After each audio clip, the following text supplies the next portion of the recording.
दोस्तों एक बार फिर से स्वागत है आपका। जैसा कि मैंने एक बार अपनी पोस्ट किया था चैनल पे, उसमें मैंने कहा था कि आप लोगों से मैंने राय मांगी थी कि कौन सा पेपर मुझे शुरू करना चाहिए। तो बहुत सारे जो भी जितने भी वोट आए उसमें से सबसे बड़ा प्रतिशत जो था वो था इलेक्ट्रॉनिक्स पढ़ने के लिए। इलेक्ट्रॉनिक्स को मैंने पहले भी पढ़ाया है, थोड़ा बहुत शुरू भी किया था, लेकिन एक चीज़ जो मैंने अपने ऑब्जर्वेशन में पाई है, जो जिन लोग जिनसे मैं बात करता हूँ, जो बच्चे पढ़ रहे हैं, भाषा का बहुत बड़ा समस्या होती है। भाषा एक बहुत बड़ी हर्डल होती है। हम समझ रहे होते हैं, मैं देख रहा हूँ बच्चा समझ रहा है, लेकिन उसको अंग्रेजी कैसे लिखनी है, उसको अंग्रेजी में कैसे लिखना है, वो सेंटेंस नहीं बना पा रहा है। उसको समय दिया जाए तो बना ले जाएगा, लेकिन एग्ज़ाम का जो समय होता है वो एक बहुत ही ज़्यादा पैनिक किस्म की सिचुएशन होती है। और एक नई भाषा में, जिसमें आप अभी तक हिंदी मीडियम में रहे हो, एक नई भाषा में उत्तर देना एक बहुत ही बड़ा चैलेंज है। अपने आप में ये एक चैलेंज है, और उस पर से विषय है जिसके बारे में जिसको हमें बताना है।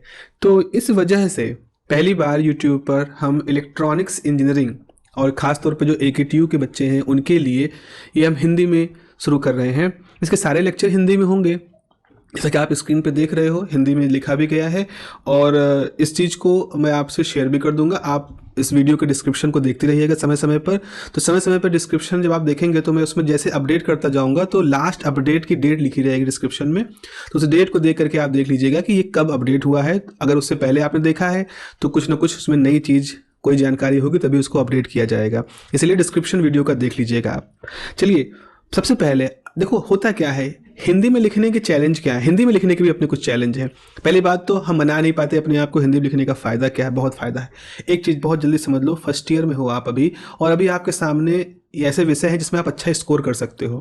तो अगर आप अभी अभी इस चक्कर में मत पड़िएगा कि अरे अंग्रेजी सीखना है, इंजीनियर बनेंगे, काम करेंगे तो अंग्रेजी सीख लें, इसी बहाने मत सीखो। तो आपको क्या लगता है कि इस तरह से एग्ज़ाम में आधे अधूरे गलत सलत व्याकरण के साथ आप जब अपना उत्तर लिखोगे अंग्रेजी में, तो उससे आपको नंबर मिलेंगे, वहीं से नंबर कटते हैं। क्योंकि जो पढ़ रहा होता है आपके लिए भाषा कमजोरी है, लेकिन जो पढ़ रहा है टीचर, उसके लिए भाषा की कमजोरी नहीं है। वो थोड़ी आपकी स्थिति को उस तरह समझता है, उसको लगता है पता नहीं क्या लिखा है, मेहनत ही नहीं की होगी। वहीं कुछ लोग लिख रहे हैं जो इंग्लिश मीडियम के बच्चे हैं, जिनके साथ भाषा की दिक्कत नहीं, वो लिख रहे होते हैं। तो अगर आप हिंदी इंग्लिश मीडियम के नहीं हो, आप हिंदी मीडियम से आए हो, तो लिखो ना हिंदी में, बताओ कि मैं हिंदी मीडियम का हूँ और मैं अपनी भाषा में लिख रहा हूँ। धीरे धीरे समय के साथ, मेरे पास 4 साल का समय है, मेरे पास 4 साल का समय है इंजीनियरिंग पूरा करने का। 4 साल के समय के बाद अगर मैं अंग्रेजी न सीख पाऊँ तो वो मेरी कमी होगी। लेकिन अभी फर्स्ट ईयर में मुझे अपने विषय के साथ, अपनी भाषा के साथ रहने दीजिए, और इसीलिए ऑप्शन AKTU में दिया गया है। इसलिए इस बात को शर्मिंदगी मत लीजिएगा, किसी भी लिहाज से अपने आप पे बोझ मत डालिएगा। आप अच्छा लिखें ताकि अच्छे नंबर मिले। फर्स्ट ईयर में पिक बहुत जरूरी होता है, आपको एक किक मिलना चाहिए। होता है क्या, फर्स्ट सेमेस्टर सेकंड सेमेस्टर में जब नंबर बिल्कुल एकदम डंप हो जाते हैं, तो फिर वो जो दिक्कत, वो जो घाटा होता है नंबरों का, उसको उभरने में बहुत समय लग जाता है। चलिए आगे शुरू करते हैं अपने इसके ऊपर। यहाँ आपको हिंदी की भाषा समझनी है, आपको हिंदी की वो वोकेबुलरी समझनी है जो जुड़ी हुई होती है। बाकी जो संरचना है, जो वाक्य का विन्यास है, वो तो आप बना ही लोगे। अगर भाषा आपके साथ ठीक है हिंदी, तो आप व्याकरण में गलती नहीं करोगे। हाँ, ये होगा ना कि हम कौन सी चीज़ को कैसे लिखें, क्योंकि यहाँ पर ये वैज्ञानिक शब्दावली बहुत महत्वपूर्ण हो जाती है, क्योंकि इसके लिए एक वैज्ञानिक शब्दावली, भारत सरकार की एक शब्दावली हिंदी कार्यान्वयन विभाग ने पूरी वैज्ञानिक शब्दावली बनाई है। तो आपको काम चलाओ हिंदी नहीं लिखनी है, यहाँ पर आपको वैज्ञानिक शब्दावली की जो मानक हिंदी है उसको लिखना है। तो हम यहाँ पर उस मानक शब्दों के साथ बात करेंगे, उनके मतलब को समझेंगे, और आपसे उन मानक शब्दों के साथ आपको लिखना है आंसर। चलिए देखें, जैसे कि सबसे पहले तो अभी आपका सिलेबस यहाँ शुरू नहीं होता। आज का लेक्चर आपके सिलेबस का लेक्चर नहीं, आपका सिलेबस तो शुरू होता है PN जंक्शन के साथ में। लेकिन ये शुरुआती चीज़ें हैं जिनको समझना जरूरी है, ताकि आप अपने सिलेबस की चीज़ों को अच्छे समझ जाएं। देखें, पहली बात तो है अर्धचालकों की बुनियादी अवधारणा क्या है, बेसिक लॉज या बेसिक कॉन्सेप्ट्स क्या है सेमीकंडक्टर के। अर्धचालकों की प्रतिरोधकता का मान चालकों की प्रतिरोधकता, जिसकी वैल्यू 10⁻⁷ ओम मीटर होती है। प्रतिरोधकता क्या होती है, किसी पदार्थ का वो गुण होता है जिसकी वजह से वो जब कोई विद्युत धारा उसमें से बहती है तो उस विद्युत धारा के बहने का विरोध करता है, इसी को उसकी प्रतिरोधकता कहते हैं।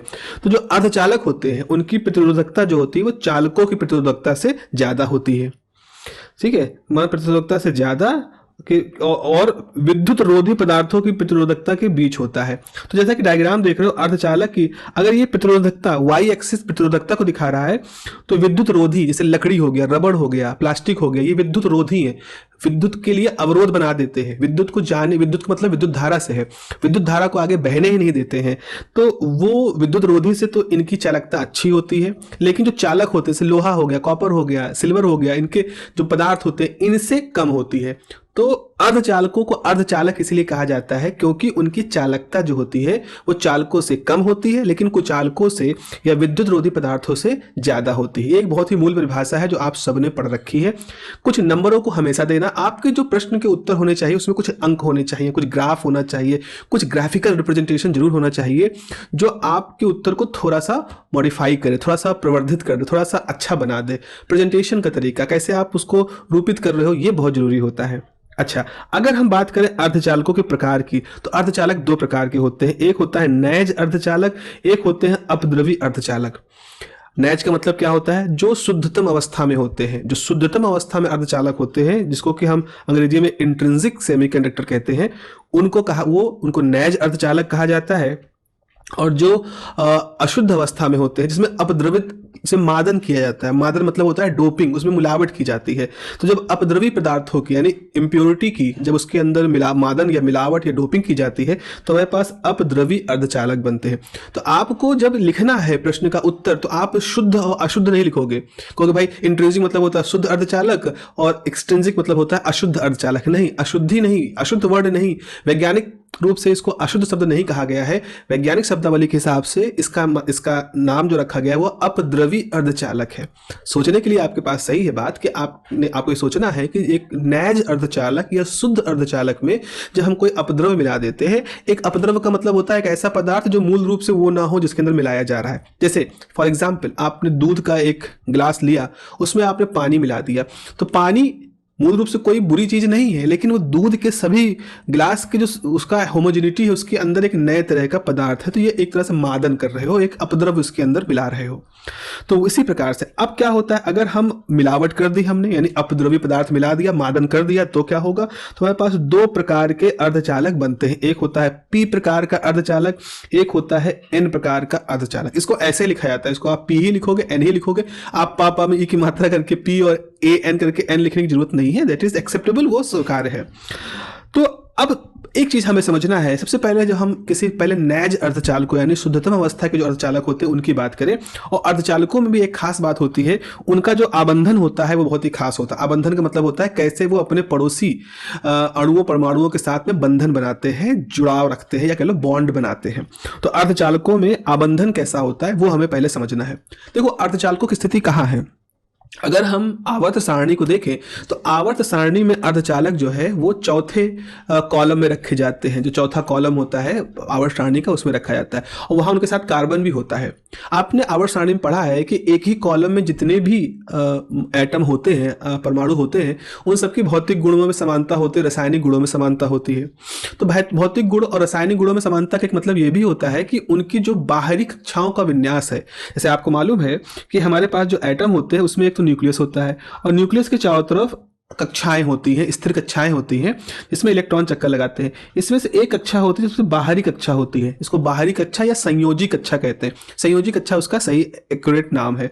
तो संयोजी कक्षा में जो इलेक्ट्रॉन होते हैं, ये इलेक्ट्रॉन ऊर्जा की उपस्थिति में बाहर जा भी सकते हैं और बाद में ऊर्जा कम होने पर वापस अंदर आ भी सकते हैं। तो संयोजी जो कक्षा होती है जिसमें कि इलेक्ट्रॉन होते हैं, उनसे इलेक्ट्रॉनों को आना जाना लगा रहता है और यही उस पदार्थ की संयोजकता को भी बताता है, संयोजकता को वो कंट्रोल करता है। ठीक है, तो आपके पास क्या होता है, हमें जब आबंधन समझना है तो जिस प्रकार से कार्बन की बाहरी कक्षा में 4 इलेक्ट्रॉन होते हैं और कार्बन पड़ोसी जो एटम है, पड़ोसी जो परमाणु है, उनके साथ एक तरह का सह संयोजन करता है, एक तरह का साझेदारी करता है कि एक इलेक्ट्रॉन को बांट लिया जाए और एक सहसंयोजी बंध बना लिया जाए। तो वैसा ही सेमीकंडक्टर्स भी करते हैं, अर्धचालक भी करते हैं। ऐसा लिखा है कि शुद्ध अर्धचालक जो होते हैं, शुद्ध अर्धचालक नैज अर्धचालक कहे जाते हैं। जैसा कि मैंने बताया है आपसे, समान रूप से प्रयोग होने वाले क्रिस्टलीय सिलिकॉन व जर्मेनियम है। अगर हम कहें समान रूप से एग्जाम्पल की बात करें, उदाहरण की बात करें, तो जो क्रिस्टलीय, अब क्रिस्टलीय के लिए क्रिस्टलीय ही सही है, क्रिस्टलीय जो सिलिकॉन है या क्रिस्टलीय जर्मेनियम है वो उसके सबसे अच्छे एग्जाम्पल हैं, उदाहरण है। वर्तमान में तो यौगिक अर्धचालक भी बनाए गए हैं, इसे कंपाउंड सेमीकंडक्टर कहते हैं। अक्रिस्टलीय अर्धचालक जिनको हम अमॉर्फस सेमीकंडक्टर है, बहुलक अर्धचालक जिसको हम पॉलीमर सेमीकंडक्टर कहते हैं, को भी विकसित किया गया है। सामान्य रूप से क्या होता है, नैज अर्धचालकों की प्रतिरोधकता अधिक होती है, इस कारण वो बहुत उपयोगी नहीं होते हैं। तो यहाँ पर एक सवाल का जवाब मिल रहा है कि आखिर अगर सेमीकंडक्टर या अर्धचालक समान रूप से उनकी प्रतिरोधकता जो है वो कुचालकों से ज्यादा होती है, कुचालकों से कम होती है लेकिन चालकों से ज्यादा होती है, तो हम शुद्धतम रूप से ही क्यों नहीं इस्तेमाल कर लेते हैं, हम उनको उसी फॉर्म में ही क्यों नहीं कर सकते? क्योंकि हमने देखा है कि जो ये नैज अर्धचालक होते हैं इनकी प्रतिरोधकता अभी भी थोड़ा सा ज्यादा होती है। अगर हम इसके अंदर कुछ ज्यादा मात्रा में आवेशवाहक जो मतलब चार्ज कंडक्टिंग जो चार्ज होते हैं या जो आवेशवाहक है उनकी संख्या बढ़ा दें तो हम इनकी प्रतिरोधकता को थोड़ा और कम कर सकते हैं, इतना कम कि हम उसको सामान्य जीवन में इस्तेमाल कर सकते हैं। तो सिलिका जर्मेनियम के साथ ऐसा किया जा सकता है, इसीलिए उसमें बाहर से मादन करके, बाहर से डोपिंग करके ऐसा कर लेते हैं। कार्बन के साथ हम क्यों नहीं करते? हम क्यों, यही सारे जवाब है कि कार्बन को हम एज अ अर्धचालक यूज नहीं कर रहे हैं, कार्बन को हम अर्धचालक की तरह यूज नहीं कर रहे हैं, लेकिन हम सिलिका जर्मेनियम जो कि उसी आवर्त सारणी के उसी कॉलम में उनके सहभागी हैं उनको यूज कर रहे हैं। उसका एक कारण यह है क्योंकि सिलिका जर्मेनियम में मादन करके, सिलिका जर्मेनियम में अपद्रव्य को मिला करके हम उनकी प्रतिरोधकता के साथ खिलवाड़ कर सकते हैं, इतना उनको अपने हिसाब से व्यवस्थित कर सकते हैं कि उनको हम अपने प्रयोग में ला सकें।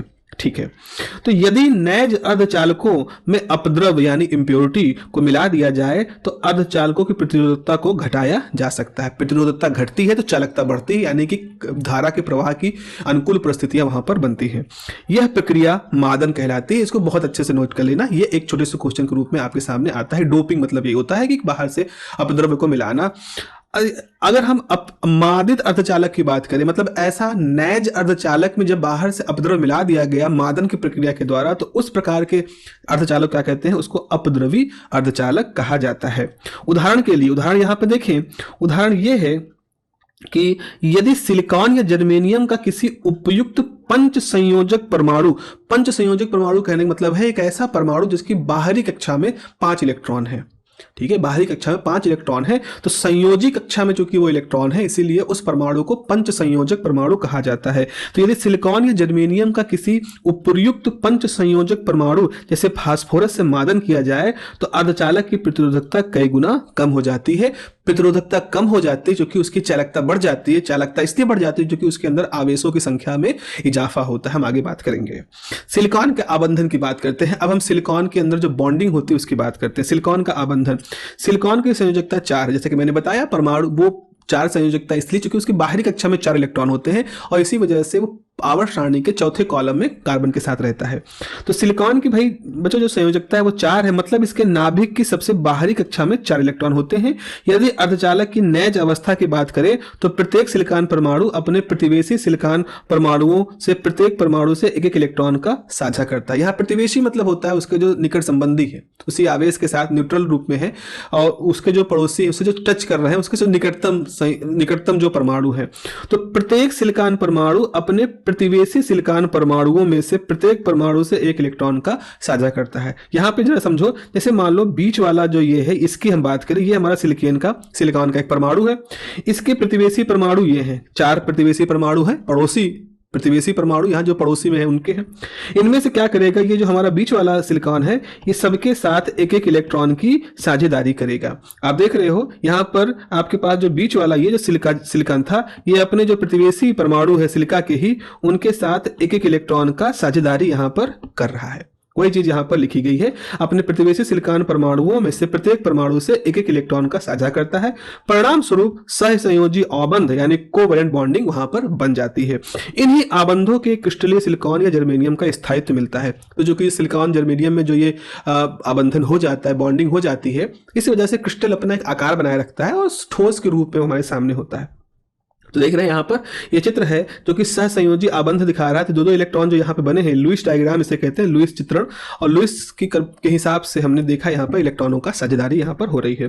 तो सिलिकॉन का 4 आबंधन मॉडल है जो कि एक नैज अर्धचालक की बात कर रहा है। अभी हमने यहाँ पे कोई भी अपद्रव्य की बात नहीं की है। अब अपद्रव्य मिलाना है, यानी कि हमें बाहर से डोपिंग करनी है। तो अपद्रव्य पदार्थ के मिश्रण का प्रभाव क्या होता है उसको समझना है हमें। तो जब सिलिकॉन या जर्मेनियम को पंच संयोजक अपद्रव्य परमाणु से मादित किया जाता है तो अपद्रव्य परमाणु की बाहरी कक्षा के 4 इलेक्ट्रॉन 4 प्रतिवेशी अर्धचालक परमाणुओं के साथ सहसंयोजी बंध बनाते हैं, लेकिन पांचवा इलेक्ट्रॉन आबंध से अपरिबद्ध रहता है और क्रिस्टल के भीतर मुक्त रहता है। बहुत जरूरी सी बात है, यहाँ पर हमने समझ ली है। जरा फिर से देखें, यहाँ पर हम ये कह रहे हैं कि सिलिका या जर्मेनियम की बात करें। चलिए एक चित्र बना देते हैं आपके सामने। हमारे पास क्या है, जरा से ये चित्र देखें।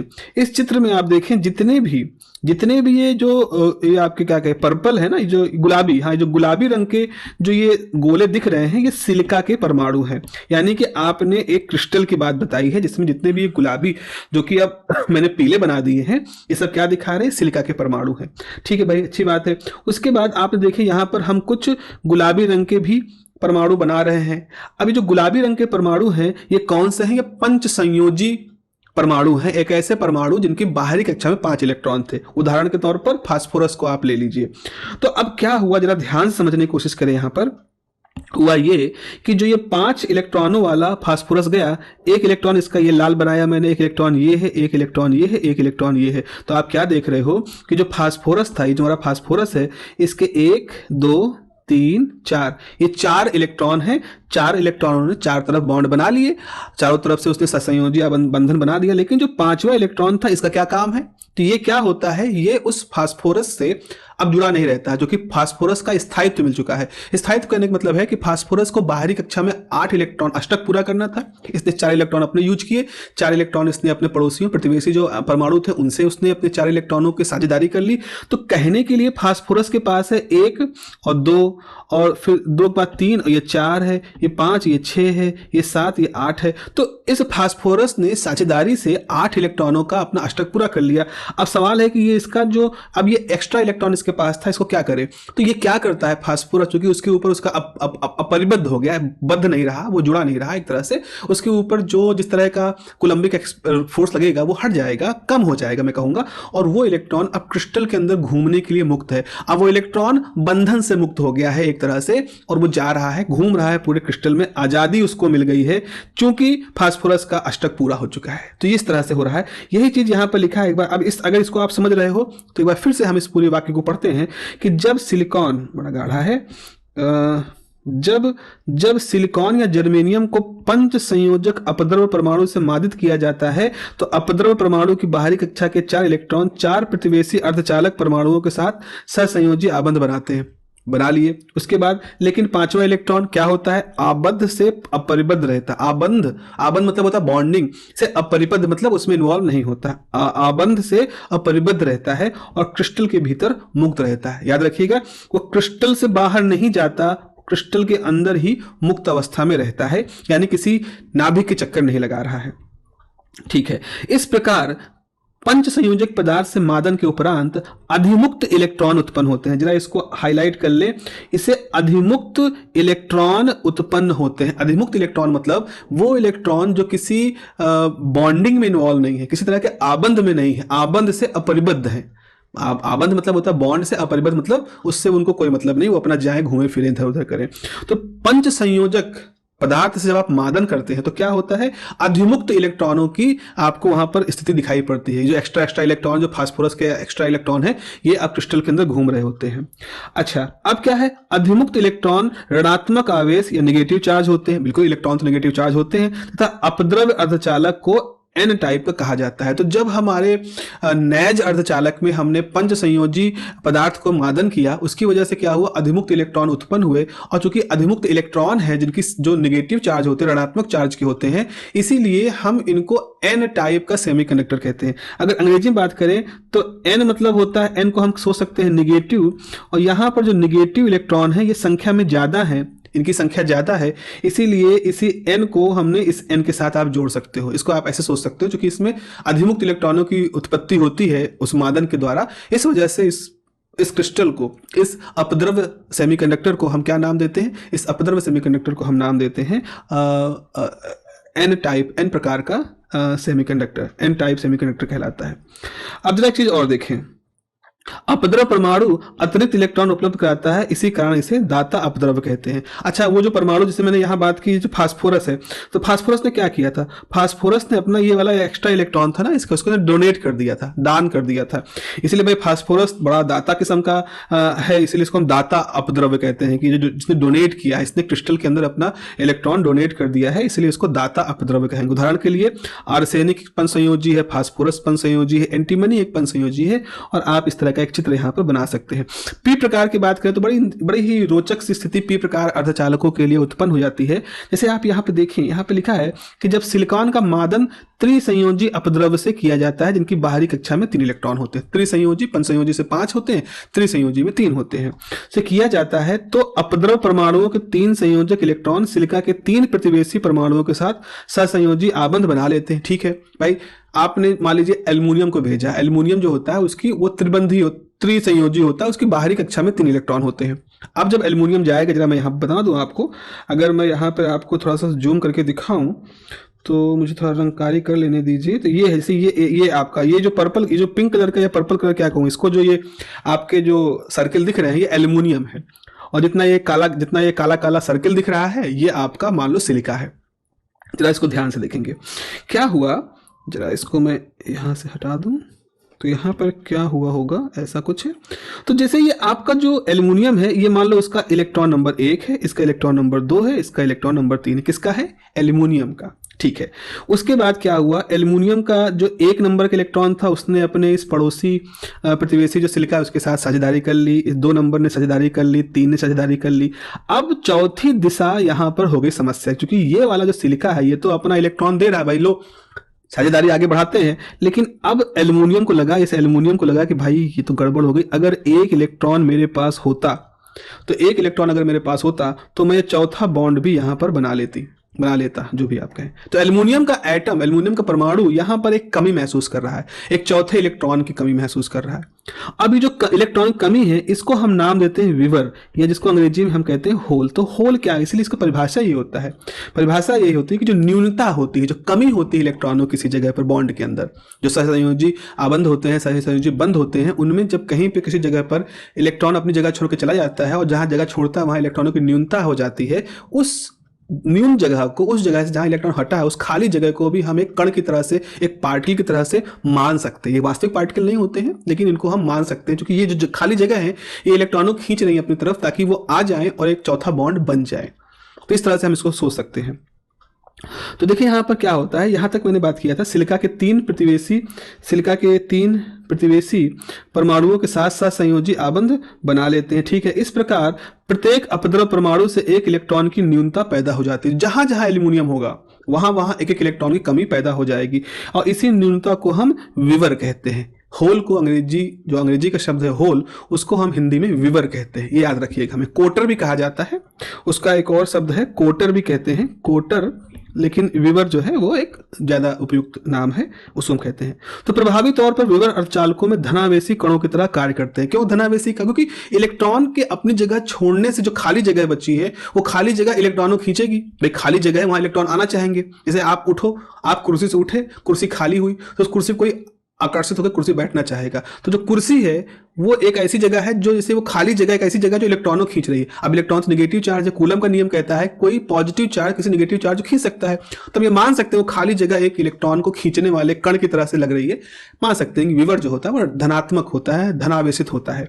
तो ये धनावेशित कणों की तरह कार्य करते हैं। इस प्रकार त्रिसंयोजी अपद्रव क्रिस्टल में धनावेशी विवर की संख्या उत्पन्न कर देते हैं। जैसे वहां अधिसंख्यक इलेक्ट्रॉन पैदा कर रहे थे जो पंचसंयोजी मादन कर रहे थे अपद्रव से, यहां पर त्रिसंयोजी अपद्रव जो है वो क्या करते हैं, विवर की संख्या उत्पन्न करते हैं। यह विवर इलेक्ट्रॉन के द्वारा स्थान ग्रहण करने पर अदृश्य हो जाते हैं। बिल्कुल सही बात, खाली जगह है भाई, वहां पे आके बैठ जाएगा, खाली जगह गायब। तो इस प्रकार त्रिसंयोजी अपद्रव परमाणु को ग्राही अपद्रव कहते हैं। क्योंकि एल्युमिनियम क्या चाहता है, एल्युमिनियम ग्राही क्यों कह रहे हैं? क्योंकि एल्युमिनियम को जो खाली जगह है चौथा बॉन्ड पूरा करने के लिए चाहता है कहीं से उसको बाहर से इलेक्ट्रॉन मिल जाए और वो अपनी खाली जगह पूरी कर ले। तो वो ग्राही, ग्रहण करने वाले पदार्थ की तरह से, ग्रहण करने वाले परमाणु की तरह से काम कर रहा है। उदाहरण के तौर पर बोरान है, एल्युमिनियम है, गैलियम है, इंडियम है, ये सब ऐसे पदार्थ इनका मादन करेंगे तो त्रिसंयोजी स्थिति वो पैदा करते हैं। तो इलेक्ट्रॉन की न्यूनता या विवरों की अधिसंख्या के कारण इस प्रकार के अर्धचालक को पी प्रकार के अपद्रवी अर्धचालक कहते हैं। इसको ऐसे समझ लोगे जैसे कि विवर होते हैं या होल हैं, तो होल कैसे होते हैं? होल पॉजिटिव होते हैं, पॉजिटिव नेचर के होते हैं, ठीक है। पॉजिटिव से आप पी ले लो, तो चूंकि संख्या विवरों की ज्यादा होती है इसीलिए इस तरह के पदार्थों को हम क्या नाम देते हैं? इस प्रकार के पदार्थों को हम पी टाइप, पी प्रकार के अर्धचालक कहते हैं। तो ये आपका एक डायग्राम यहाँ पर बन गया है, एक चित्र बन गया है कि अर्धचालक परमाणु ये हमारे पास विवर दिख गए हैं और पी प्रकार के अपद्रवी अर्धचालक क्रिस्टल का ये एक चित्र आपके सामने हो गया, जिसमें कि एल्युमिनियम जो है उसको ग्राही अपद्रव परमाणु कहते हैं, ठीक है। ये हो गया हमारा बिल्कुल बेसिक, बिल्कुल बेसिक सी बात हम लोगों ने यहाँ पर कर ली। आगे हमें बात करनी है कि जब हमारे पास एक पी प्रकार का अर्धचालक है, हमारे पास एक एन प्रकार का अर्धचालक है, अब हम क्या करने वाले हैं? अब हमारा अगला चरण होगा कि हम इन दोनों को मिलाएंगे और हम एक पी और एन का मिश्रण, एक कंबाइंड डिवाइस पढ़ेंगे जिसको हम पीएन जंक्शन डायोड कहने वाले हैं, ठीक है। पीएन संधि डायोड कहेंगे। और ये पीएन संधि डायोड हमारे लिए एक तरह का अगला चरण होगा जिसमें कि हम पीएन जंक्शन डायोड के विभिन्न प्रकार और उनके जो भी कुछ डिटेल है, विवरण है, उनको हम लोग देखेंगे। तो उम्मीद है आपको ये सपोर्ट करता हुआ वीडियो मिलेगा। और जैसा भी हो, आप को जितना भी सपोर्ट करे या ना करे, कोई सुधार गुंजाइश है, कोई चीज़ जो शायद हम बहुत ही सतही रूप से बता रहे हो, आपको लग रहा है कि नहीं थोड़ा इसको ऐसे किया जाए, या अगर ठीक है, सब कुछ ठीक है, तो भी आप जरूर बताएं, क्योंकि आप बच्चों का जो फीडबैक होता है वो हम टीचर्स के लिए बहुत ज़रूरी होता है। देखिए आप थोड़ा सा, मैं जस्ट 2 मिनट लूँगा यहाँ पर, कि हम टीचर्स के लिए आपके कमेंट वो एसईओ का हिस्सा नहीं है। भाई वीडियो है, यूट्यूब है, तो वो तो ठीक है, आप कमेंट करोगे तो आपके कमेंट को, आपके लाइक्स को यूट्यूब ये सोचेगा कि ये वीडियो लोग पसंद कर रहे हैं, इसलिए इस पर कमेंट कर रहे हैं, इस पर लाइक कर रहे हैं, इसको ऊपर करो।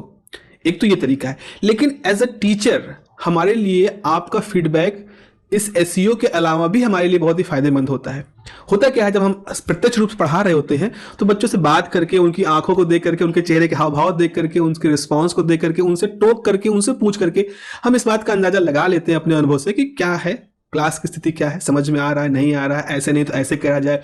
खोद के पूछते हैं। कुछ शर्मीले बच्चे होते हैं जो नहीं बोलते हैं, संकोच करते हैं, उनसे खोद के पूछते हैं, क्लास के बाद पूछते हैं, भैया समझ में आया, क्या नहीं समझ में आया, तुम बताओ, संकोच न करो। लेकिन यहाँ हम ऐसा नहीं कर सकते। यहाँ हम सिर्फ आपसे ये कह सकते हैं, जैसा भी हो, अच्छा बुरा जो भी लगे, आपको ठीक लग रहा है, ऐसे चलता रहे तो भी बताइए, नहीं कुछ है तो आप बताएं। कोशिश हम जितना कर पाएंगे करेंगे। अगर आपकी सलाह को हम शामिल कर सकते हैं, हमारे कुव्वत के अंदर है, बिल्कुल हम शामिल करेंगे। नहीं है तो मैं बता दूंगा आपको। मैंने बहुत बार जवाब ऐसे दिए हैं, कमेंट में बच्चों के जवाब दिए कि पूरा वीडियो बना दिया, बच्चे देखो ऐसा है, अब ये नहीं हो पाएगा। मे भी भाई रिस्ट्रिक्शंस होती हैं। तो जैसा भी हो आप जरूर बताइएगा और अपना ख्याल रखिएगा। उम्मीद है आने वाले वीडियोस में हम लोग और आगे के विषय और आगे की जो टॉपिक है उनके ऊपर आपसे बात करेंगे। अपना ध्यान रखिए। Have a nice day.